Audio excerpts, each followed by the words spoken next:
G'day to all of you, me mates out there. It's a Wednesday word of wisdom, and it's been a while, hasn't it?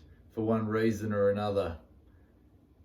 Been thinking a lot these last few days about what the dividing line is with proper compliance, with fair government regulation ends, and complicity with evil begins. It's a big question.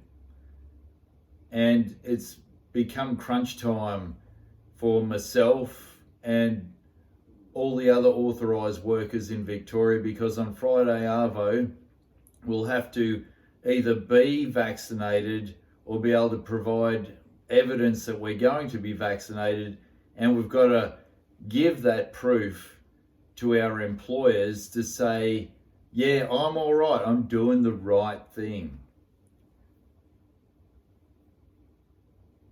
It reminds me of a story from the Hebrew scriptures where there's three mates, and one of them is the person our diocese is named after, Shadrach, Meshach, and Abednego, or Bendigo, because no one can pronounce his name properly.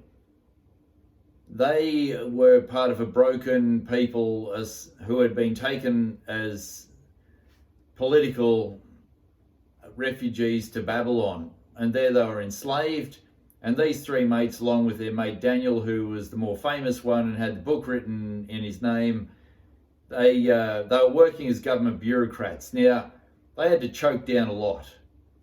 They had to get their heads around the fact they're in an alien country. None of the rules that they knew were there anymore. None of the things they expected were there. And in some ways, we're living in that context now. Everything old is gone. We're on the way out.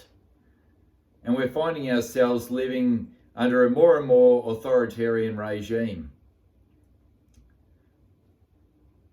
Shadrach, Meshach, and Abednego, along with Daniel, said, all right, we'll go along with your rules, but there's one thing we won't do. We won't eat meat, because we're not pork-eating Gentiles. We are good Jewish boys. And we don't trust what meat you're going to send our way, so we'll just go veggie. Thanks.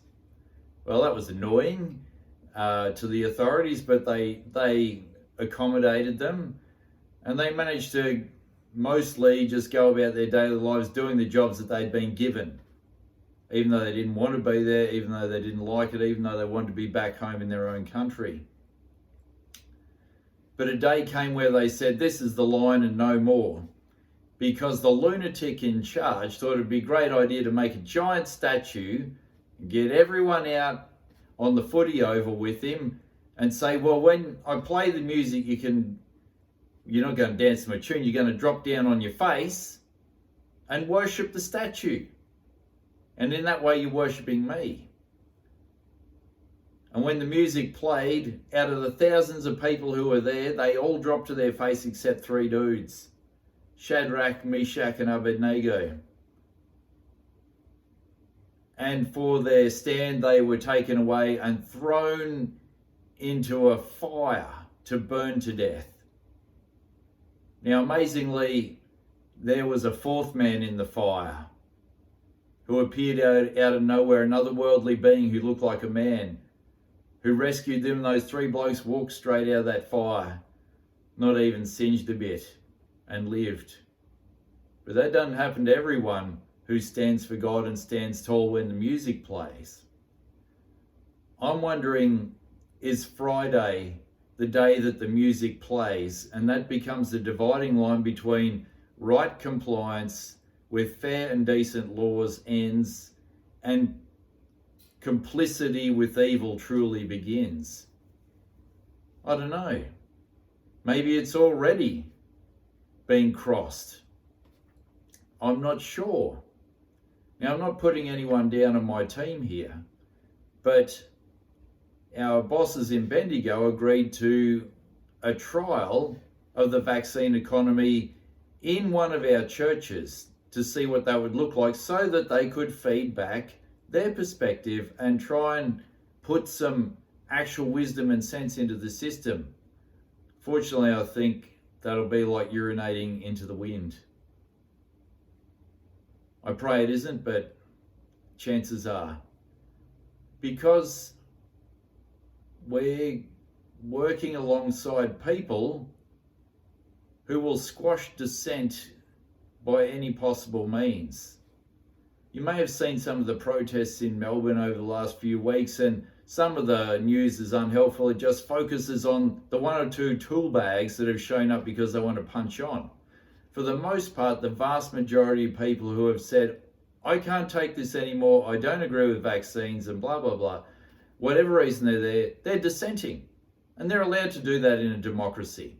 And not one outbreak has occurred from a protest yet, not even the awesome Black Lives Matter protest that happened. So it's a safe thing to do. But it's an inconvenient thing to do for those in charge. They want to squash dissent. So they have sent the anti-terror police onto our streets in tanks to shoot people in the back with their rubber bullets as those protesters flee for their lives. Are these the people that we want to get in bed with and want to work with? Is this the kind of leadership, this government leadership that we want to endorse as a society? The government didn't get too fazed by any of that evil stuff happening on our streets at the hands of certain police. Just the same, a couple of thug coppers belted a grandmother to the ground, a defenceless grandmother, and repeatedly sprayed her in the face with capsicum spray. Took quite a lot of time to do it, actually. Look the videos up. The things that the government is asking the police to do diminishes and demeans my beloved friends in the police force. The great men and women who serve us to protect us from evil and run into the face of danger on our behalf on a daily basis. What they're being asked to do is just straight up evil. And they must be terribly conflicted, wondering, where does compliance with the law and complicity with evil begin? The same questions no doubt faced the church and the society in 1930s Germany. Unfortunately, that nation got it way wrong, and millions, if not billions, of people suffered for it and paid with their lives. Come Friday afternoon, we've got a bunch of our mates who are not only going to be on Struggle Street because they've lost their job, but they are going to be excluded from regular participation in ordinary society. They'll only be able to have subsistence existence. Is that right? Are we happy with the government to do that because they'll give us a vaccine passport and say, go and buy and sell and do whatever you want? And we'll say, yes, sir, thank you, sir, 3 bags full, sir. I'm so grateful to you, Daniel, for saving me. Where does compliance with evil and compliance with government and in complicity with evil begin? I'm not sure if I can or will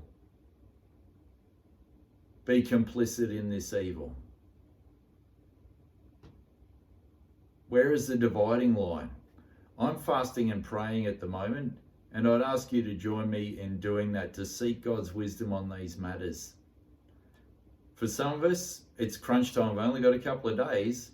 So for any clergy who are struggling with the same issues as I am out there, need to talk, reach out, email me, phone me, let's have a conversation. Let's support one another.